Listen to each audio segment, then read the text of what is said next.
안녕하세요. 어느 여목사의 일상회고록 7번째 이야기, 하나님의 그네 타기 이야기를 시작하겠습니다.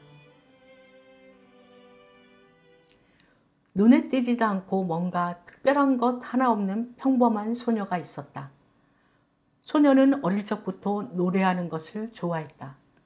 그러나 소녀에겐 자신의 기량을 펼칠 기회가 오지 않았다. 노래를 잘한다고 아무도 알아주지 않았지만 꿈을 안고 알아주는 때를 기다리고 있었다. 그러다 중학교 3학년 때 친구의 전도로 교회라는 곳을 처음 가보았다. 그곳에서 소녀는 자신이 가장 잘하는 노래로 기량을 펼칠 수 있었다. 교회에서 제공한 음악 활동으로 주목을 받자 자신감을 얻었다. 그런 소녀는 고등학교에 가서 더욱 자신의 기량을 펼칠 수 있었다. 내성적이고 자신을 드러내는 방법을 몰랐던 그녀였지만 알 수 없는 손이 소녀를 음악하는 곳으로 이끌어가기 시작했다. 주변 사람들이 노래를 잘한다고 칭찬했으며 노래하며 앞에 서는 기회가 찾아왔다. 그런 소녀는 대학에서 성악을 전공하게 되었다. 가정 형편으로 공부하면서 일을 해야 했던 소녀는 힘들었지만 그래도 즐겁고 행복하게 지낼 수 있었다. 그런 소녀에게 전혀 생각지도 않은 목사의 길로 부르셨고 소녀는 부르심을 따라 이끄시는 대로 목사가 되었다. 목사가 된 소녀는 그 길이 결코 녹록찮다는 것을 깨닫는데 오랜 시간이 걸리지 않았다. 비바람, 눈보라가 들이쳐도 받쳐줄 힘이 없는 소녀는 휘청거리면서도 부르심과 세우심의 뜻이 있으리라 믿고 나를 지으신 이가 하나님, 나를 부르신 이가 하나님, 나를 보내신 이도 하나님, 나의 나 된 것은 다 하나님 은혜라. 하나님의 은혜를 콧노래로 부르며 즐겁게 길을 갔다. 평범한 소녀에게 평범하지 않는 삶으로 이끄시는데 얼마나 많은 레시피를 투자해야 했는지 하늘에 계신 분의 허리가 휘청거렸다. 소녀에게 그네를 태웠으나 그네 주변 놀이터는 정글 속 위험이 도사리고 있다는 것을 알았기 때문이다.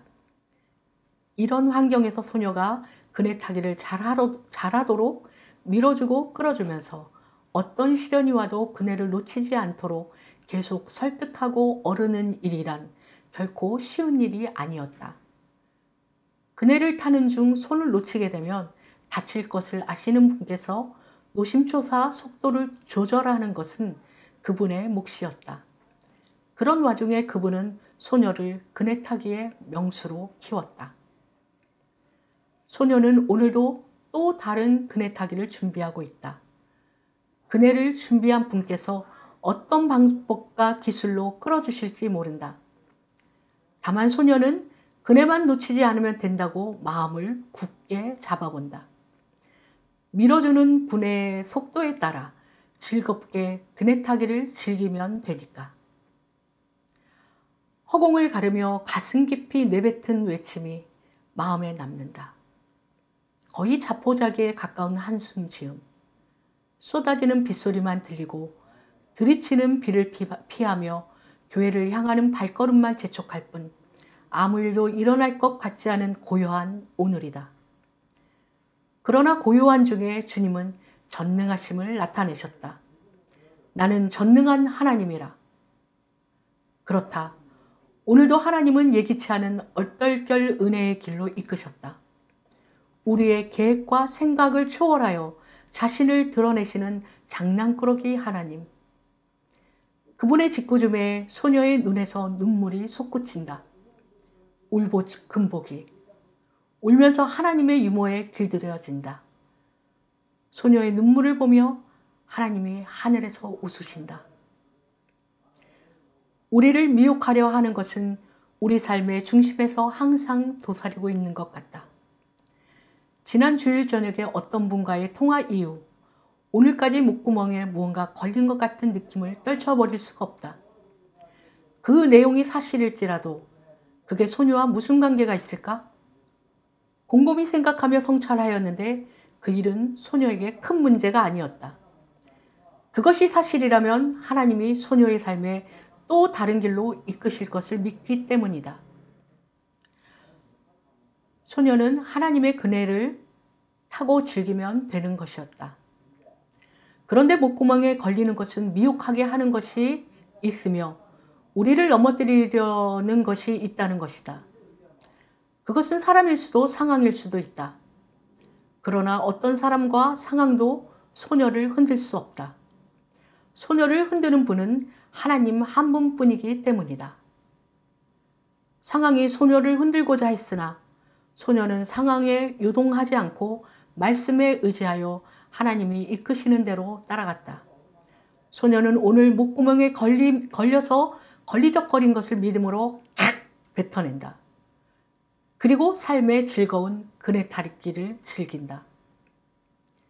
소녀는 숨 가쁜 것을 좋아하지 않는다. 숨 가쁘게 살다 보면 성령님과 호흡할 시간을 잊어버리기 때문이다. 느린 일상 속에서 그분을 호흡하고 느끼고 교제하는 것이 좋다. 매 순간 어떻게 호흡을 고르며 살아갈지 계획을 세운다. 숨 가쁘지 않게 살아갈 수 있는 것은 소녀가 힘을 쓰지 않고 하나님이 힘을 쓰게 하는 것이다. 그네 타기를 하는 것이다. 소녀는 하나님께 일상을 맡기고 선선한 가을바람과 따스한 햇볕을 즐기며 그분께서 밀어주시는 대로 방향을 잡고 그네 타기를 즐기면 된다. 그네를 탈 때마다 어떤 새로운 기술과 묘미를 부리며 재미있게 그네를 타게 될지 기대한다. 때론 별무리 없이 앞으로 밀어주면서 높이 나가게 하신다. 때로는 줄을 베베 꼬아서 어지럽게도 하신다. 줄이 꼬일 때 줄을 꼭 잡고 눈을 감고서 돌고 돌다 보면 꼬인 줄이 풀려서 제자리에 돌아온다.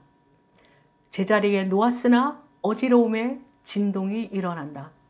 소녀는 그네 타기의 명수가 되었다. 소녀는 성장하여 그네에서 내려야 할 때가 된 것 같다.